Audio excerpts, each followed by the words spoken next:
Simon and Garfunkel. They had 11 top 20 Billboard, easy for me to say, Hot 100 hits. Can you name the highest charting ones? Even a pop music luminary, even one like Tripp Rogers, just might be stumped. We're going to find out. I'm Phil Yale, and with me, of course, is the one and only Tripp Rogers. Tripp, welcome back. Phil, it's always a pleasure to be here with you. And Trippin' Up is a fun segment. And again, sometimes you really stump me. You really do. Well, this one's going to be fun with Simon and Garfunkel. And for those that are joining us for the first time, Trippin' Up, it's a trivia challenge where I attempt to trip up Tripp, and we invite you to play along. And in this episode, I'm looking for the 10 highest Billboard Hot 100 charting songs by Simon and Garfunkel. Tripp, do you accept the challenge? Yes, I do. Well, then let's start tripping. All right. Well, obviously, we have to start off with Bridge Over Troubled Water, which was their swan song when they broke up the first time. And that one was number one. Indeed, it was number one back in 1970. So I'll flip back. Their first chart single was in 1966, and actually it was actually remixed by the record company, which is amazing. And The Sound of Silence, and that was also probably one of their biggest hits. It was indeed one of their biggest hits. And in getting ready for this, I came across something that was reportedly written in the bathroom, which, I don't know, Sound of Silence written in the bathroom. We probably ought to move on. Yeah, we want to keep this clean. Probably one of their biggest songs was Mrs. Robinson from the movie The Graduate, which kind of sparked Art Garfunkel's interest in movies and in some ways maybe led to the split of Simon and Garfunkel. But Mrs. Robinson, of course, with the famous line, "Where have you gone, Joe DiMaggio?" Every time I hear that song, I immediately go back to that image of Mrs. Robinson trying to tempt, what was it, Benjamin? Was that? Yes, Benjamin. And of course, I think that scene is iconic, and Anne Banfield played it so well. And of course, she was Mrs. Mel Brooks for many years before she passed away. But I love the last scene in the movie where they're on the bus, they've run away from her wedding, and it's like, where does the future go? Because, he didn't have a job and she didn't, but this was the 60s. And, there was somewhat of a carefree attitude among the young folks. There's a lot of baby boomers that explain their behavior back in the early days by saying it was the 60s, or perhaps in our case, hey, it was in the 70s. Okay, you've got 3 out of the 10. Okay, one of my favorite Simon and Garfunkel songs is Cecilia, and I know that was a top 10 hit. Indeed it was. It peaked at number 4 in 1970. Two things about this. It apparently was written as a tribute to the patron saint of music, which is Saint Cecilia. Hey, I didn't know that. But sometimes I wonder where songwriters come up with their lyrics. And in this case, the lyrics, I just made a note of this morning. Making love in the afternoon with Cecilia up in my bedroom. I got up to wash my face. When I came back to bed, someone's taken my place. Wouldn't you love to know the backstory on that lyric? Again, it's the swing in the 60s. It's the 60s. No other way to describe that. Yeah, go ahead. Another Simon and Garfunkel song, which I happen to really like, is the song America. And I play that on WTRSradio.com. That is a really good track, but it's not on the top 10 of their highest charting songs. Okay. From their first album, I Am a Rock? I Am a Rock. Indeed. It peaked at number 3. That was back in 1966. I want to make a mic adjustment here. That is correct. I Am a Rock. Okay. Simon and Garfunkel. And these are their top Billboard charts single or spots on the Hot 100. My Little Town. Absolutely. That peaked at number 9 back in 1975. It was one of the songs that they sang when they were on Saturday Night Live. And of course, the story's been told many times, but Paul Simon is a big friend of Lorne Michaels.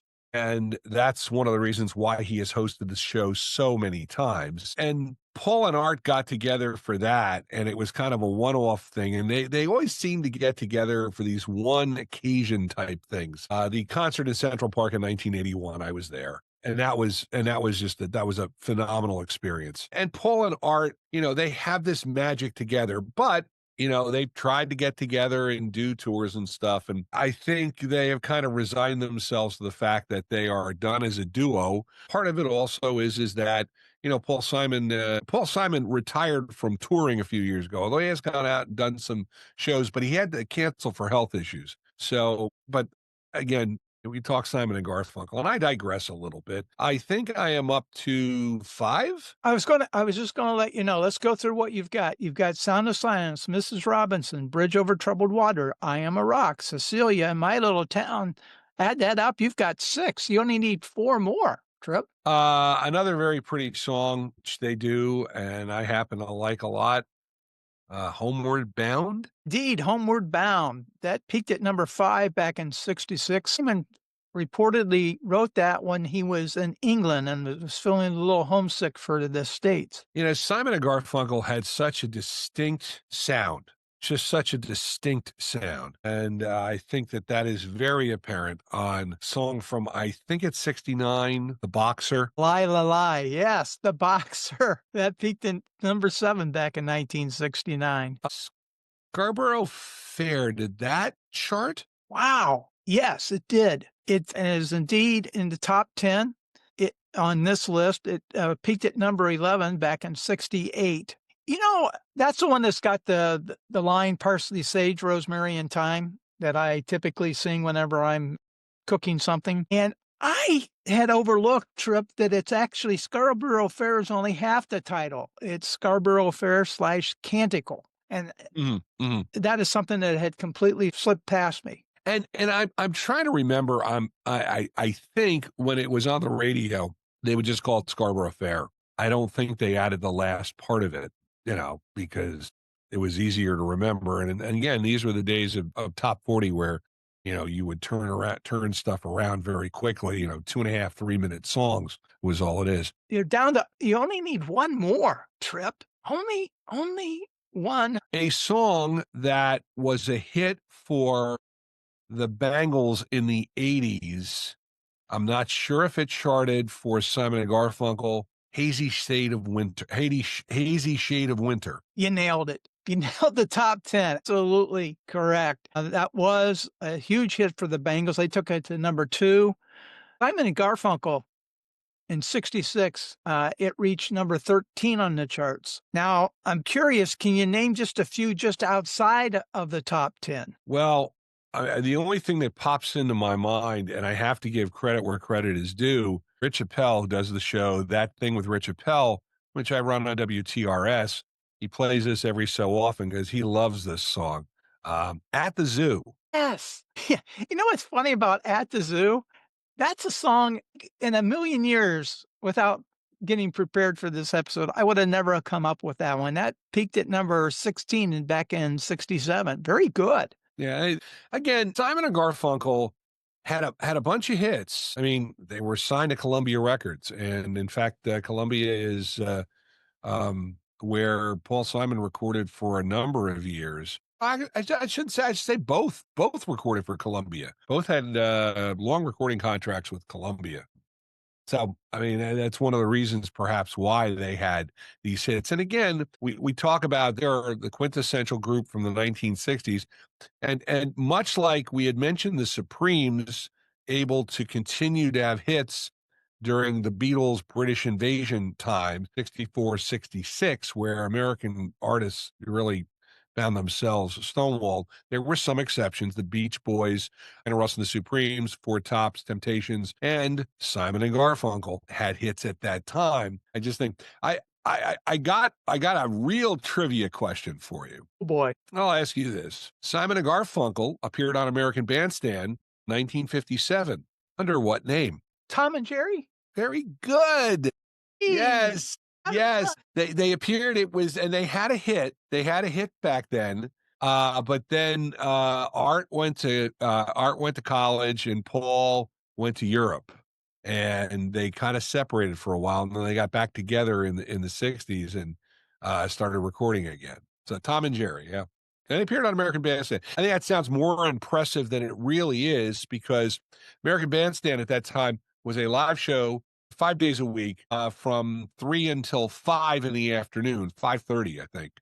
And they were in New York, and it was done in Philadelphia. So quick shot down the turnpike, and they could go there and they could appear on the show. And that's what a lot of acts did, because the music business was centered around New York City. Motown changed that when they were in Detroit, and then Capitol Records really set up on the West Coast, and that was how the music business kind of shifted in the 1960s.